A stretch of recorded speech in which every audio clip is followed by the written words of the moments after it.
அது புது பார்லிமெண்ட்ல என்ன இருக்கு, முதல் வெளிநடப்பு நடந்திருக்கு. யாருங்க வெளிநடப்பு பண்ணிருக்காங்க? Good question. யாரு, எதுக்கு, எல்லாத்தையும் கேட்கணும் விவரமா. இப்ப என்னன்னா, இந்தியா கூட்டணியில மெம்பர்ஸ் இருப்பாங்கல்ல, எம்பிஸ். ஆமா, அவங்கள ஒருத்தவங்களா பார்த்து வெளிநடப்பு பண்றாங்களா? நோ, அவங்க வந்து வெளிநடப்பு பண்ணிருக்காங்க. என்ன ரீசன்னா, எம்பி மஹுவா மொய்த்ரா அவர்கள் இருக்காங்க இல்லையா? ஆமா, திரிணாமுல் காங்கிரஸ். ஆமா, மம்தா பானர்ஜி இருக்காங்க இல்லையா? ஆமா, வெஸ்ட் பெங்கால். அவங்க பார்ட்டி தான். ஓ சரி சரி சரி. இந்த எம்பி இருக்காங்களே மொய்த்ரா அவர்கள் நிறைய கேள்விகள் கேட்பாங்க பார்லிமெண்ட். ஆமா, பிரதமர் மோடி அவர்களே பார்த்து அவர் அப்படி பண்ணிருக்காரா? இப்ப நீங்க கேளுங்க, எதற்காக தகுதி நீக்கம் பண்ணிருக்காங்கன்னு. எதற்காக அங்க தகுதி நீக்கம்? அதாவது கேள்வி எல்லாம் கேக்குறாங்க இல்லையா, லஞ்சம் வாங்கிட்டு கேள்வி கேட்கப்பட்டதாக தகுதி நீக்கம் பண்ணிருக்காங்க. அப்படி ஒரு குற்றச்சாட்டு. அதுக்கு தான் இந்தியா கூட்டணியில வந்து எல்லாருமே போராட்டம் பண்றாங்க பார்லிமெண்ட் வெளியே. வெளிநடப்பு பண்ணி இந்தியா கூட்டணி பார்லிமெண்ட்ல வெளிநடப்பு பண்ணிருக்காங்க இல்லையா? இந்தியா கூட்டணியில இருக்க ஒரு கட்சி இலங்கையர் அணி மாநாடு நடத்ததா இருந்தது. அவங்க வந்து பாத்தீங்கன்னா முன்னாடி என்ன சொல்லுவீங்க, திமுக இளைஞர் அணி கூட நடத்த போறாங்கன்னு சொல்லுவீங்க. இப்போ ஒரு சில பாதிப்பு சென்னையில பார்த்ததுக்கு அப்புறம் அதாவது இந்தியா கூட்டணியில இருக்கிற ஒரு கட்சின்னு சொல்றீங்களே, என்னங்க இது? அவங்க ஒன்னதான் இருக்காங்கன்றத அடிக்கடி சொல்லணும்ல, அதுக்காக சொன்னது. அது என்னன்னா, திமுக இளைஞர் அணி வந்துட்டு டிசம்பர் 17ஆம் தேதி இளைஞர் அணி மாநாடு நடத்ததா இருந்தது சேலத்துல. சரி, ஆனா இப்ப வந்து பாத்தீங்கன்னா சென்னையில பாதிப்பெல்லாம் இருக்கு இல்லையா, வெள்ள பாதிப்பதுனால. பாதிப்புன்றது என்ன, பாதிப்பு. ஆமா, சென்னையில பாதிப்பெல்லாம் இருந்தனால காரணம். அதாவது திமுக மீட்டிங் பத்தி பேசும்போது ஹை பிட்ச் லோ பிட்ச் கரெக்டா பார்த்து பேசுங்க, நெடில் குறில்லாம் இனிமே சொல்ல பாருங்க. சோ அந்த தேதி வந்து பாத்தீங்கன்னா டிசம்பர் 24ஆம் தேதி திமுகவோட மாநாடுங்க. டிசம்பர் 24 மாத்திட்டாங்களா? சரி, முக்கியமா நிறைய விஷயம் பேசுவாங்க. இந்த வெள்ள பாதிப்பை நாங்க எப்படி மீண்டு வந்தோம், அத கண்டிப்பா சொல்லணுங்க. திமுக இளைஞர் அணி என்னெல்லாம் பண்ணிருக்காங்க, ஒரு வரலாறு கிரியேட் பண்ணணும்ல. பாருங்க, நான் மீண்டு வந்தோம்னு சொல்லும்போது நீங்க ஆமான்னு சொல்றீங்க பாருங்க. நாங்க பை தி டைம் அது மீண்டு வந்திருக்கணுங்க. அப்ப அந்த வரலாறு வந்து நீண்டு இருக்கும் இல்லையா? திமுக மட்டும் கிடையாது, தமிழ்நாட்டுல அதிமுக மிகப்பெரிய ஒரு கட்சி இருக்கே. என்னங்க அப்படி சொல்றீங்க? எதிர்க்கட்சி அப்படி சொல்லுங்க. ஆமா, எதிர்க்கட்சி அதிமுக எதிர்க்கட்சி அப்படி சொல்லக்கூடாது. பெரிய கட்சி அதிமுக, எதிர்க்கட்சி சொல்லவா வேணாமா? சரி சொல்லுங்க. என்னன்னா, அது அதிமுக 4 மாவட்டத்தை சேர்ந்த நிர்வாகிகளை கூப்பிட்டு ஆலோசனை கூட்டம் போட்டிருக்காங்க. எதற்காக இந்த ஆலோசனை கூட்டம்? எதற்காக, சென்னை வெள்ளத்தை நம்ம எப்படியாச்சும் மீட்டு எடுத்துடலாமா, அல்லது நம்ம ஆபீஸ்ல பேக்ல தண்ணி நிறைஞ்சிருக்குது, பில்டிங் ஃபுல்லா. ஆமா, தண்ணி ஃபுல்லா நீம் லீவ்ஸா இருக்குது, நல்லதாங்க. அது தனித்தனியா இருக்கு பாத்தீங்களா? அதான் அந்த அதிமுக தனித்தனியா தான் இருக்கு, அப்படி இல்லங்க ஒண்ணா இருக்காங்க. அந்த தண்ணி எடுக்கலாமா அல்லது அடுத்த கட்டமா என்ன பண்ணலாம் அப்படின்னு ஒரு ஆலோசனை கூட்டம். முக்கியமாக இன்னொன்னு இருக்கு. இன்னொரு பெரிய பாயிண்ட் என்ன தெரியுமா? வா நகரம். என்னங்க பொதுக்குழுவா? ஆமா, சென்னையில என்ன வெள்ளம் பாத்தீங்க? இப்பதான் பார்த்தோம். டிசம்பர் 26 மக்கள் வெள்ளத்தை பார்க்க போறீங்க அதிமுக. டிசம்பர் 26 என்ன நாள் ஞாபகம் இருக்கா? ஞாபகம் இருக்கு. சுனாமி வந்த நாளுங்க. அரசியல் அவ்வளவு பெரிய சுனாமி வரப்போதா? அதிமுகவே பெரிய சுனாமி கட்சி தானே, அந்த அளவுக்கு மக்கள் இருக்கனாலன்னு சொல்றீங்களா? அதுவும் மாநகரம் பொறுத்த வரைக்கும் பல முக்கியமான டிசிஷன்லாம் அங்கதான் எடுக்கப்பட்டது. 20 சென்டிமீட்டர் மழை பெய்ஞ்சா கூட ஒரு சொட்டு தண்ணி தேய்க்காதுனாங்க. இப்போ ஒரு சொட்டு தண்ணி நிக்கல, குளம்போல தண்ணி நிக்குது. அவர் சொன்னது கரெக்ட் தான், ஒரு சொட்டு தண்ணி நிக்கல, ஒரு குளம்போல இன்னைக்கு தண்ணி நிக்குது, எங்க பார்த்தாலும் தண்ணி நிக்குது. இபிஎஸ் அவர்கள் வந்து பிரிப்பரேஷன் தான் போயிட்டு இருக்கு. எங்க அண்ணன் ஆக்ஷன்ல இறங்கிட்டாரு. யார் உங்க அண்ணன்? என்னங்க அதிமுக ஒரு காலத்துல மூத்த அண்ணனா இருந்தார் ஓபிஎஸ் அவர்கள். ஓபிஎஸ் அவர்கள் ஆக்ஷன்ல இறங்கிட்டாரா? நீங்க பாருங்க, நிவாரண உதவிகள் எல்லாம் கொடுக்கறாரு. எல்லாரும் இந்த பாக்கெட்ல அரிசி அதெல்லாம் கொடுத்தாங்க. பக்கெட் கொடுக்கணும்னு தோணிச்சாங்க உங்களுக்கு? யாருக்குமே கொடுக்கலங்க. நீங்க பாருங்க, சமைச்சு சாப்பிடலாம் ஓகே தான். நாங்க தண்ணி எதுல எடுத்துட்டு வரோம்? குடம் வேணும், பக்கெட் வேணும், அந்த ஜக் வேணும். எங்க வீட்ல பாத்தீங்கன்னா அந்த பெயிண்ட் அடிப்போம் தெரியுமா, அந்த பக்கெட், அந்த பெயிண்ட் 10 வருஷம் வருதோ இல்லையோ, அந்த பக்கெட் வரும், பல வருஷம் வருது. அதுவும் தண்ணியில போனதுக்கு அப்புறம் ஒரு பக்கெட், ஒரு குடமோ, துணி காய வைக்கிறதுக்கு அந்த கயிறோ லிஸ்ட் போட்டிருப்பாங்க போல. எல்லா தொகுதியிலும் என்னென்ன கொடுத்துட்டு இருக்காங்க பாத்தீங்களா? அண்ணனுக்கு வந்து இந்த அத்தியாவசிய பொருட்கள் சின்ன சின்னதா தெரியுது பாருங்க, ஸ்டேஷனரி ஐட்டம்ஸ். இங்க வர்தா புயல் நாயகன் அவரு 3 வாட்டி வந்து முதல்வரா இருந்திருக்கிறாரு. அவங்க தலைவியால் அடையாளம் காட்டப்பட்ட அது பாத்தீங்களா, அவர்தான் அந்த மாதிரி பண்ணிருக்காரு. அப்பெல்லாம் இருந்திருக்காருல்ல, அதனால அவருக்கு தெரிஞ்சிருக்கு எதெல்லாம் கொடுக்கணும்னு. ஆக்ஷன்ல இறங்கி கொடுக்க ஆரம்பிச்சுட்டாரு அண்ணன் சென்னையில. மக்களுடைய அபய குரல் தான் கேட்டுக்கொண்டிருக்கிற திருப்தியான மக்களுடைய பதில் எங்கேயுமே கிடைக்கவில்லை. இவங்கெல்லாம் மட்டும் கிடையாது, தமிழக அமைச்சர்கள்லாம் இருப்பாங்கல்ல, அவங்களும் வந்து நிவாரண உதவிகள்லாம் வந்து கொடுத்துட்டே இருக்காங்க. பிரியா மேயர் அவர்கள் இருக்காங்க இல்லையா, சென்னை மேயர். சோ அவங்க வீட்டுக்கு அந்த வார்டு மக்கள் இருப்பாங்க, அவங்களோட வார்டு மக்கள் அவங்க எல்லாம் வந்து பாத்துருக்காங்க. ஏங்க அங்க பாருங்க, சுத்தி நின்னு கேள்வி கேக்குறாங்க, பாத்துருக்காங்களா? இல்லங்க, அவங்க வீடெல்லாம் தண்ணி சூழ்ந்தனால பிரியா மேயர் அவர்கள வந்து அவங்க சூழ்ந்திருக்காங்க. கொஞ்சம் சென்னை மொழியில சொல்லுங்களேன். சுத்து போட்டாங்க. சுத்து போட்டா அந்த மக்கள் எளிய மக்கள் மொழி அது. நின்னுட்டு நிறைய கேள்விகள் மக்கள் வந்து கேட்டுட்டே இருந்தாங்க கூட்டத்துல. ஆமா, ஆனா பிரியா மேயர் அவர்களும் பண்றேங்க, கரண்ட் வந்துருங்க, தண்ணி வந்துருங்க, பால் வந்துருங்க. மேயர் அவர்கள் ஒண்ணு சொல்றதுக்கும் இங்க இருந்து மக்களுக்கு இருந்த கவுண்டர் கரண்ட் இன்னைக்கு ஈவினிங் போட சொல்லிடுங்க. எப்போ வரும்?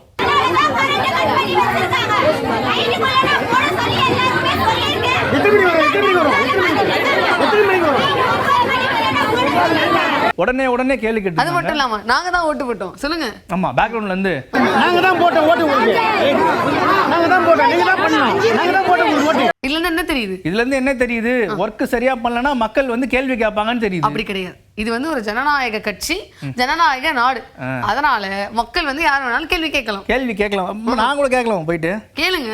உங்க வீட்டுல தண்ணி வந்திருக்கா? வரல, இருந்தாலும் கேட்கலாம். வரும்போது கேட்கலாம். சரி, கேட்கலாம். ஓகே. சரி, இந்த சென்னை வெள்ளம் தொடர்பா சபாநாயகர் அப்பாவு அவர்கள் இருக்காரு இல்லையா? ஆமா. அவர் என்ன சொல்லியிருக்காரு அப்படின்னா, அதாவது பாத்தீங்கன்னா எங்களுக்கும் பாதிப்பு நடந்திருக்குதுங்க. அது மட்டும் இல்லாம என்னோட மகளே நான் ஒரு 36 மணி நேரம் கான்டாக்டே பண்ண முடியல. மகா பள்ளிக்கரண பக்கத்தில் தான் இருந்தாங்க. நாள் முழுதும் அங்கே தான் இருந்தாங்க. அதுக்கப்புறம் போட் வசதியை நானே சொல்ல, ஃபோன் சுவிட்ச் ஆஃப். எப்படி வந்தீங்கன்னு கேட்டேன். அதுக்கப்புறம் போட்டை பிடிச்சி ஆட்டோவில் வந்து சேர்ந்துட்டேன் அப்படின்ட்டு 36 மணி நேரம் கழிச்சு வந்து சேர்ந்துருக்காங்க. அதுவரை வீட்டில் தான் இருந்திருக்காங்க. இப்படி பல வீடுகளில் உதவி செய்ய முடியாமல் தான் இருந்தது. நான் சபாநாயகர் உடனே என் பிள்ளைய கூட்டிட்டு உடனே கொண்டு போக முடியுமான்னா அது அல்ல. இதே நிலை அந்த நகரத்துல பெரும்பாலான லட்சக்கணக்கான மக்கள் பாதிக்கப்பட்டிருக்காங்க. உங்களுக்கு தெரியும். உங்களுக்கு வந்து இருக்க கோபம் வந்து ஒரு நியாயமான கோபம் தான். இருக்கிறதானே எல்லாரும் பாதிக்கப்பட்டிருக்காங்க. சார்ஜ் போடலன்னா டென்ஷன் ஆயிருவாங்கல்ல.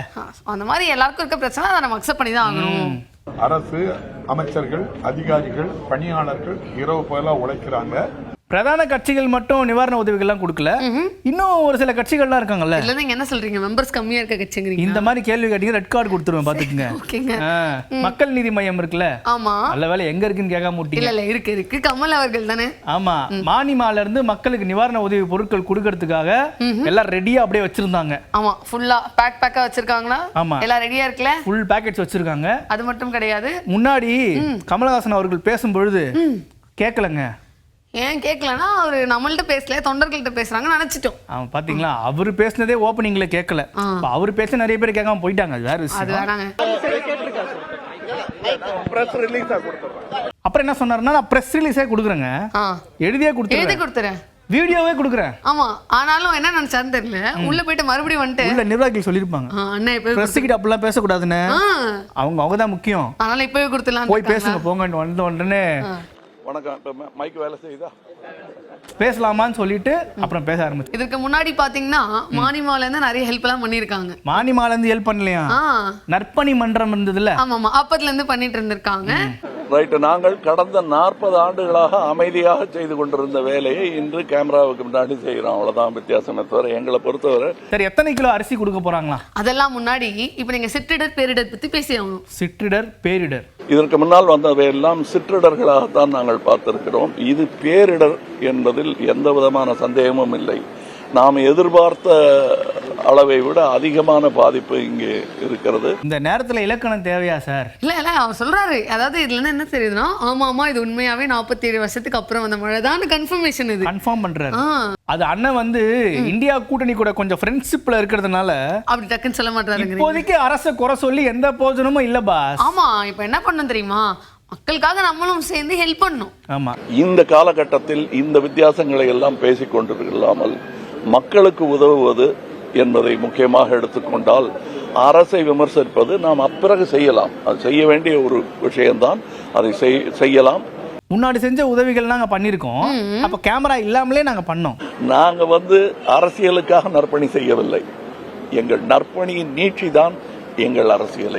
மக்கள் நீதி மையம் மட்டும் கிடையாது, திமுகல இன்னும் நிறைய அமைச்சர்கள் வந்து இந்த நிவாரண உதவிகள் கொடுத்துட்டு இருக்காங்க. அந்த வகையில திருவள்ளூர் மாவட்டத்தில் என்ன பண்ணிருக்காங்கன்னா, பெரியசாமி அவர்கள் இருக்காங்க இல்லையா? ஆமா, சோ அவர் வந்து நிவாரண உதவிகள் எல்லாம் கொடுத்திருக்காங்க. கூட வந்து அமைச்சர் மூர்த்தி அவர்கள் இருக்காரு. 2 பேரும் வந்து நிவாரண உதவிகள் கொடுக்குறாங்க. நிவாரண உதவிகள்லாம் மக்கள் கொடுத்ததுக்கு அப்புறமா அமைச்சர் பெரியசாமி அவர்கள் வந்து ஒரு சில விஷயங்கள்லாம் சொன்னாப்ல. இப்ப பாத்தீங்கன்னா மழை அதிகமா வந்திருக்கு, எதிர்பார்க்கப்பட்டதை விட அதிகமா வந்திருக்கு. அதெல்லாம் சொல்லிட்டாங்கண்ணே. அதெல்லாம் ஒரு தடவை சொல்லிடணும். ஓகேவா? அதுக்கப்புறமா வடிகால் வசதிகளை கொஞ்சம் நல்லா பெரிதுபடுத்தி அதை வந்து பைபாஸ் பண்ணோம்னா, பைபாஸ் சர்ஜரி பண்ணுறோம்ல, அது மாதிரி பைபாஸ் பண்ணோம்னா, இப்போ இந்த அடையாருக்கு போகிறதுவே இன்னும் 2 பைபாஸ் பண்ணிட்டோம்னா கொஞ்சம் குறைக்கலாம். இந்த பகுதியெல்லாம் ரொம்ப பாதிக்காத அளவு குறைக்கலாம். பைபாஸா? ஹார்ட் சர்ஜரி தானங்க நீங்க கேள்விப்பட்டிருக்கேன். திண்டுக்கல் ரோட்லாம் போனது இல்லையாங்க?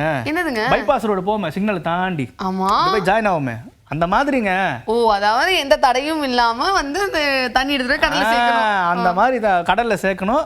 அது முதற்கட்ட பணி. ஓகே, அடுத்தது என்ன பண்ணோன்னு முதல்வர் ஸ்டாலின் அவர்களுக்கு தெரியுமாங்க? அவருக்கு எல்லாமே தெரியும். அடுத்தபடியா ஏற்கனவே இந்த வெள்ளம் வர்றதுக்கு முன்னாடியே, புயல் வர்றதுக்கு முன்னாடியே திட்டமிடல், மிகச்சிறப்பான திட்டமிடல் இருந்த காரணத்தால் தான் அப்படி போயிரு தண்ணி. அவருக்கு தெரியுங்க, அவருக்கு இதை எங்க கொண்டு போனோம். முதலமைச்சருடைய திட்டமிடல் தான் இவ்வளவு பெரிய பாதிப்பை இன்றைக்கு நகரத்தை அவர்கள் பாதுகாத்திருக்கிறார்கள். ஆவின் அமைச்சர் மனோ தங்கராஜ் அவர்கள் இருக்காரு, அதாவது பால்வளத்துறை அமைச்சர். ஆமாங்க பால்வளத்துறை அமைச்சர். நீங்க வந்து முத்துசாமி அவர்கள் வந்து டாஸ்மாக் மினிஸ்டர்னு சொல்றீங்க, இவரை வந்து ஆவின் அமைச்சர்னு சொல்றீங்க. ஓகே, ப்ராடக்ட் ஒண்ணுதான். சரிங்க, பால்வளத்துறை அமைச்சர் மனோ தங்கராஜ் அவர்கள் இருக்காங்க இல்லையா, அவங்க போயிட்டு பால் பூத்ல எல்லாம் ஆய்வு செஞ்சிருக்காரு. ஆய்வு செஞ்சிருக்காங்களா? ஆரஞ்சு கலர் எவ்வளவு இருக்கு, நைஸ் ப்ளூ கலர் எவ்வளவு இருக்கு, எனக்கு பாருங்க மனப்பாடமா தெரியுது. எல்லா கலரும் வச்சிருக்கீங்க. வெள்ளம் பாதிச்ச பகுதி இந்த மக்கள்லாம் இருக்காங்கல்ல, அவங்க எல்லாம் கரெக்டா பால் போதா, தட்டுப்பாடு ஏதாச்சும் இருக்கா, அதெல்லாம் கரெக்டா பார்வையிட்டு இருக்காரு. காலையில நாங்கள் கம்ப்ளீட் ஃபீல்டில் இருக்கோம். நானே வந்து ஒரு 25-30 பார்லர்ஸ் போய் பார்த்துருப்பேன். எங்கேயுமே பிரச்சனைகள் இல்லை. முழுமையான சப்ளை வந்து இதாயிட்டு, அது எந்த விதமான பிரச்சனை இல்லை. எல்லா பார்லர்ஸ்லயும் நமக்கு இந்த ஸ்டாக் இருக்குது. தமிழ் மாநில காங்கிரஸ் கட்சி இருக்காங்க இல்லையா, சோ ஜி.கே. வாசன் அவர்கள் அடிக்கடி நீங்க கூட முக்கிய தலைவர்னு சொல்லுவீங்க. அவங்க தொண்டர்கள் அப்படி சொல்லுவாங்க. நான் எல்லாம் என்கிட்டயே சொல்றீங்க, நான் சொல்லுங்க அப்படி தொண்டர்கள் சொல்லுவாங்கன்னு சொன்னீங்களே, அதுதான் சொல்றேன். சோ அவரும் வந்து பாத்தீங்கன்னா மக்களுக்கு வந்து நிவாரண உதவிகள் எல்லாம் கொடுத்திருக்காரு. கொடுக்கறதுக்கு முன்பாக என்னன்னா டோக்கன், மக்களுக்கு டோக்கன் கொடுத்திருக்காங்க. ஆமா, ஃபர்ஸ்ட் பார்த்தா இப்படி இவங்க கரெக்டா கொடுக்குறாங்கன்னு பார்த்தா ஜி.கே. வாசன் அவங்களோட போட்டோ எல்லாம் போட்டுருக்காரு. டோக்கன் மாதிரி இல்லங்க, பெரிய விசிட்டிங் கார்டு மாதிரி இருந்து. ஆமா, பாக்கெட்ல போட்டோ வச்சிருப்பாங்கல்ல, அந்த மாதிரி சைஸ் கொடுத்துட்டு நிவாரண பொருட்கள் கொடுக்குறாங்க. போஸ்ட் கொடுங்கம்மா, கொடுங்க, கரெக்டா கொடுங்க, போங்கம்மா அப்படின்னு சொல்லிட்டு எல்லாருக்கும் கொடுத்துட்டு இந்த வார்டு மக்களுடைய சுக துக்கங்களிலே பங்கு கொள்வார் என்ற நம்பிக்கையின் அடிப்படையிலே வாக்களிச்சிருக்கிறாங்க. அதன் அடிப்படையிலேயே இன்றைக்கு தொடர்ந்து இந்த வார்டில் பெரும்பாலான பகுதிகளிலே பாதிக்கப்பட்டவர்களுக்கு உணவு கொடுக்குறாங்க. இது போல ப்ரொவிஷன்ஸ் தங்களால் முடிந்ததை கொடுத்து கொண்டிருக்கிறார்கள். அதுதான் மக்கள் அவர்கள் மீது காட்டும் வருங்கால நம்பிக்கையாக இருக்க முடியும். நாம் தமிழர் கட்சியில இருந்து சீமான் அவர்கள் என்ன பண்ணிருக்காரு, அவரும் வந்து வெள்ள நிவாரண உதவி கொடுத்திருக்காரு. போட் எடுத்துட்டாரு, ஒரு போட் எடுத்துட்டாருங்க. எடுத்துட்டு கடலுக்குள்ள போயிட்டாரா? கடலுக்குள்ள ஏங்க போறாரு? போட் எடுத்துட்டாருன்னு சொன்னீங்க. அவர் ஸ்ரீலங்காக்கு போறான்னு சொல்லுவீங்க போலயே. இல்லங்க, பாதிக்கப்பட்ட இடத்துக்கு போயிருக்காருங்க. போயிட்டு போட்ல போயிட்டு எல்லா மக்களுக்கும் நிவாரண உதவிகள்லாம் கொடுத்துருக்காரு. இப்போ நீங்க தான் ஃபர்ஸ்ட் வரீங்க. இது வரைக்கும் எங்களுக்கு எந்த ஹெல்ப்பும் யாரும் பண்ணது இல்லைங்க. நீங்க பண்ண ஹெல்ப்புக்கு ரொம்ப நன்றிங்க. இனிமேல் நீங்க தான் வருவீங்க. அந்த போற வழியில ஒரு சில மக்கள்லாம் வந்து அண்ணன் சூப்பர் நல்லா பண்றாரு இங்க பாருங்கன்னு வர்ற கட்சிக்காரங்க எல்லாம் இருக்காங்கல்ல, அவங்க எல்லாம் மெயின் ரோடு அப்படி திரும்பிடுறாங்க. அண்ணன் தான் உள்ள வராராம், அண்ணன் தான் கொடுக்குறாரு அப்படின்னு சொல்லியிருக்காங்க. வந்து பாராட்டு புகழ்ச்சி அதெல்லாம் நடந்திருக்கு. அண்ட் எல்லாருக்கும் உதவிகள்லாம் பண்ணியிருக்கிறார். எங்க எல்லா கட்சியும் நிவாரண உதவிகள்லாம் கொடுத்துட்டு இருக்காங்க. நம்ம இதாங்க என்ன எவ்வளவு பெரிய பார்ட்டி, அவர் எதுவும் கொடுக்கலையா? செங்கல்பட்டுல நிலநடுக்கம் வச்சு தெரியும்ல இன்னைக்கு காலைல. ஆமா, அண்ணன் அங்க இருக்காரு, அதனாலதான்.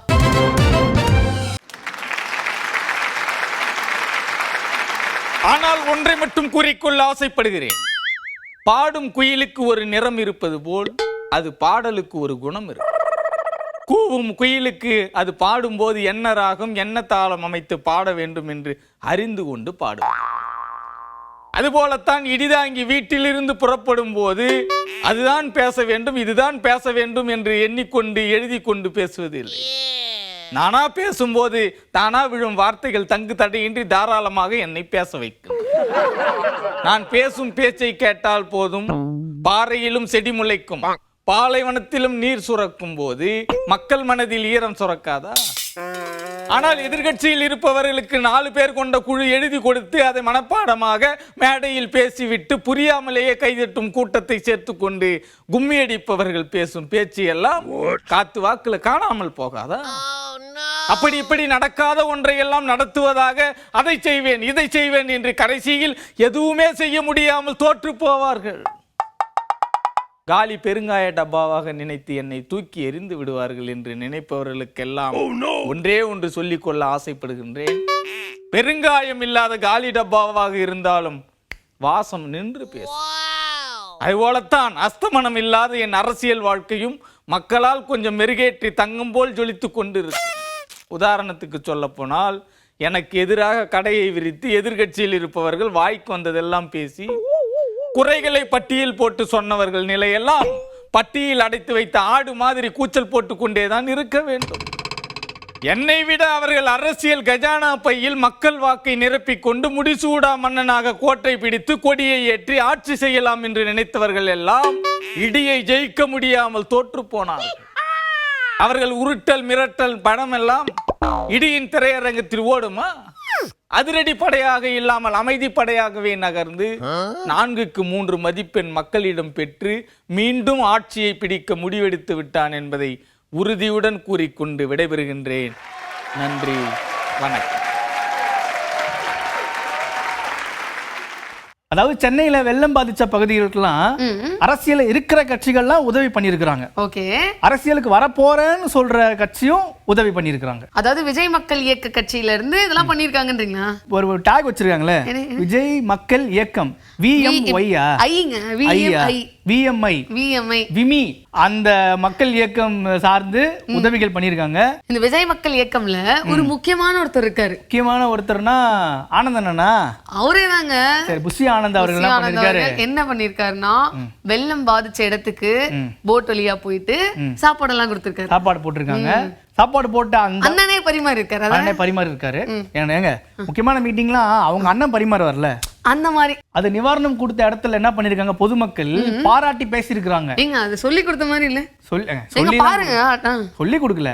பின்னாடி இந்த கொடி அண்ணன் போட்டோ எல்லாம் பார்த்து அந்த இதுல இல்ல எனக்கு புரியல. அவங்க பாருங்க, ஆர்கே நகர் தொகுதியில பொருத்துப்பேட்டையில பகுதியில் நம்ம விஜயரசிகர் மன்றத்து மூலமா ஆண்கண்ணன் பொதுச் செயலாளர் அவர்கள் இந்த சாப்பாடை போட்டது ரொம்ப நன்றி. புஷி ஆனந்த் அவர்கள்கிட்ட வந்து கேக்குறாங்க, என்னது இந்த மாதிரி நீங்க வந்து உதவி பண்றீங்க, ஆளுங்கட்சியில நிறைய உதவி பண்ணிட்டு இருக்காங்க, அவங்க செயல்பாடுகள்லாம் எப்படி நீங்க பாக்குறீங்க அப்படின்னு கேட்கும்போது, நாங்க எங்க வேலையை நாங்க பாக்குறோம், அவங்க வேலையை பாக்குறாங்க, நாங்க எங்க வேலையை பாக்குறோம். இந்த டைம்ல தான் என்ன பண்ணோம், அவங்க சரியா பண்ணலங்க, நாங்க தாங்க ஒர்க் பண்றோம்னு சொன்னா அப்படி எல்லாம் சொல்லக்கூடாது. ஒரு சப்போர்ட் கிடமே போய்டுங்க, ஒரு எழுச்சி ஏற்படுங்க தனியா எதிர்கட்சின்னு. எங்க வேலையை நாங்க கை கோர்ப்போம், துயர் தொடுப்போம் என்பது தளபதியோடைய இது. அவர் சொல்றதுக்கு இணங்க நாங்க எல்லாமே செஞ்சுக்கிறோம், எங்களால முடிஞ்சதை நாங்க செஞ்சுக்கிறோம். விஜய் மக்கள் இயக்கத்துல இருந்து நிறைய பேர் உதவி எல்லாம் பண்ணிட்டு இருக்காங்கல்ல, விஜய் அவர்களே வந்து ஒரு ரசிகருக்கு போன் பண்ணியிருக்காரு. கொஞ்சம் இருந்தது, இப்போ போயிட்டு இருக்குண்ணா. சேஃபாக தானே இருக்கோம். அதுக்கு தளபதிக்காக ஆஃபீஸ் ஓப்பன் பண்ணியிருக்கோண்ணா, அதில் எல்லாரையும் சேஃபாக வச்சுருக்கோண்ணா. அண்ணா நீங்க சொன்ன மாதிரி நாங்க மக்கள் எல்லாருக்கும் வந்து உதவி செஞ்சுட்டு இருக்கோம் அப்படின்னு சொன்ன உடனே, நான் சொன்னதெல்லாம் சரிதான்ப்பா, நீங்க பத்திரமா இருக்கீங்கல்ல. இருங்க இவ்வளவு உற்சாகமாலாம் சட்டலா பண்ணுங்க. ஆமாங்க, திடீர்னு விஜய் அவர்கள் கால் பண்ணாங்க. நண்பா நல்லா நீங்க சேஃப்டியா இருங்க நண்பா. கூட நீங்க எல்லாம் நீங்க பண்ணிட்டு இருக்கீங்கப்பா, ரொம்ப ரொம்ப நன்றி. தேங்க்ஸ்ண்ணா. நீங்க முதல்ல உங்களோட சேஃப்டியை ஃபர்ஸ்ட் பாத்துக்கோங்க. கண்டிப்பாண்ணா. பார்த்திபன் அவர்கள் இருக்காரு இல்லையா? ஆமாங்க. அவரும் வந்து நிவாரண உதவிகள்லாம் கொடுத்துருக்காரு. அவரு குட்டி யானையில வந்துட்டாருங்க, ஒரு பேக் ஃபுட், அதுக்குள்ள வாட்டர் பாட்டிலா இருக்கும் போல, எல்லாருக்கும் ஒரு கொடுத்துருக்காரு. அதாவது பேசிக்கா என்னென்னலாம் மக்களுக்கு இல்லையோ அதெல்லாம் அவரும் ஒரு லிஸ்ட் எடுத்து கொடுத்துருக்காரு. ஏன் கவர்மெண்ட்ல ஒன்று வருது, அவங்க வந்து வெளியே நின்று கொடுக்குறாங்க, நம்ம ஏரியாக்குள்ளே போகிறோம். ஏன்னா அந்த பக்கம் பேக் சைட்லாம் வந்து ஃபுல்லாக இடுப்பளவு, அது பின்னாடி கல்லுக்குட்டைன்ற ஏரியாலாம் வந்து ஃபுல்லாக கழுத்தளவே தண்ணி. அதனால் நம்ம தான் இறங்கி சாப்பாடு கொடுத்துட்டு. அப்புறம் நடிகர் பாலா இருக்காருல்ல, ஆமா, நிறைய காமெடி சீன்ஸ்ல வந்து படத்துல பாத்துருப்பீங்க. அவர் என்ன பண்ணிருக்காரு, ஃபர்ஸ்ட் அவர் சென்னைக்கு வரும்போது அனகாபுத்தூர் பகுதி இருக்குல்ல, அங்கதான் இருந்தாராமா, அங்கதான் வந்து இறங்குனாராங்க. ஓகே. சோ அந்த பகுதிக்கு போயிட்டு அந்த மக்கள் கஷ்டப்படுறத பார்த்து காசுலாம் கொடுத்துருக்காரு. அது மழைக்கு என்னால வச்சுங்க, ஓகேவா? அப்பாட்ட சொல்லுங்க. ஓகே, தேங்க்ஸ்ண்ணா. நன்றிப்பா. பாய்ப்பா. 2 lakhs பேங்க்ல இருந்து எடுத்து எல்லாருக்கும் 1000 rupees கொடுத்துருக்காரு. நீங்க பாருங்க, என்கிட்ட இருந்த காசு இதை நான் இப்ப கொடுத்துருக்கேன். அப்புறம் அறந்தாங்கி நிஷா இருக்காங்க இல்லையா, ஆமா, அவங்க வந்து பாத்தீங்கன்னா நான் வந்து எல்லாருக்கும் உணவு கொடுக்கணும் அப்படின்னு சொல்லிட்டு இந்த பள்ளிக்கரணை பகுதி இருக்கு இல்லையா, அங்க போய் உணவு ஃபுட் எல்லாம் டிஸ்ட்ரிபியூட் பண்ணிருக்காங்க. இது ரொம்ப மோசமா இருக்கு இந்த நிலைமை. இந்த பகுதியில இருக்கிறவங்க கொஞ்சம் உதவி பண்ணுங்க. ஆனா அவங்க எடுத்துட்டு போன ஃபுட்டு தீந்துருச்சான். ஸோ அங்கேருந்து என்ன சொல்றாங்க, இன்னும் நிறைய பேருக்கு சாப்பாடு தேவைப்படுது, நீங்க யாராவது ஹெல்ப் பண்ணணும்னு நினைச்சீங்கன்னா இங்க வந்து கொடுங்க அப்படின்னு சொல்லியிருக்காங்க. அவ்வளோ பெரிய லைன் நிக்கிறாங்க, அவ்வளோ நிவாரண பொருட்கள் தராங்களா? சென்னை வெள்ளத்துல அவ்வளோ நிவாரண பொருட்கள் லைன்ல நின்று வாங்கினாங்க. பட் இந்த லைன் வந்து வேற ஒரு லைன். இது என்ன லைனுங்க? டாஸ்மார்க் லைனுங்க. இந்த இடத்துல லைன் ஃபாலோ பண்ணியே ஆகணும், இல்லைன்னா ஸ்ட்ரிக்டா ஃபுல்லி மென்ஸ் லைனா இருக்கும்போது யோசிச்சிருக்கணும். ஆமா, அது என்ன பண்ணிருக்காங்க, இவ்வளோ பாதிப்புலையும் கியூ பாருங்க, எவ்வளோ கியூ பாருங்க. சோத்து வழியிலனாலும் குடிங்க மட்டும் லைன்ல நிக்கிறாங்க. லைன்ல நின்று மக்கள் சரக்கு வாங்கியிருக்காங்க. எதற்காக? ஒரே குளிரா இருக்கணும். குளிரு, தண்ணியிலே இருந்திருப்பாங்க 4 நாள். 3 நாளா கரண்ட் வேற இல்ல, கொசுக்கடி, நிறைய பிரச்சனைகள் இருக்குல்ல. ஸோ இந்த வாரம் கிச்சன் கேபினெட் பார்த்து என்ஜாய் பண்ணியிருப்பீங்க அப்படின்னு நம்புறோம். அடுத்த வாரம் இதே மாதிரி இன்ட்ரெஸ்டிங்கான விஷயத்தோட உங்களை வந்து சந்திக்கிறோம். இந்த நிகழ்ச்சி விடைபெறுவதனால உங்களுடைய சிவா, நான் உங்க பிரியா. ஹே டண்டனக்கா, ஹே டண்டனக்கா, ஹே டண்டனக்கா, டண்டனக்கா, டண்டனக்கா.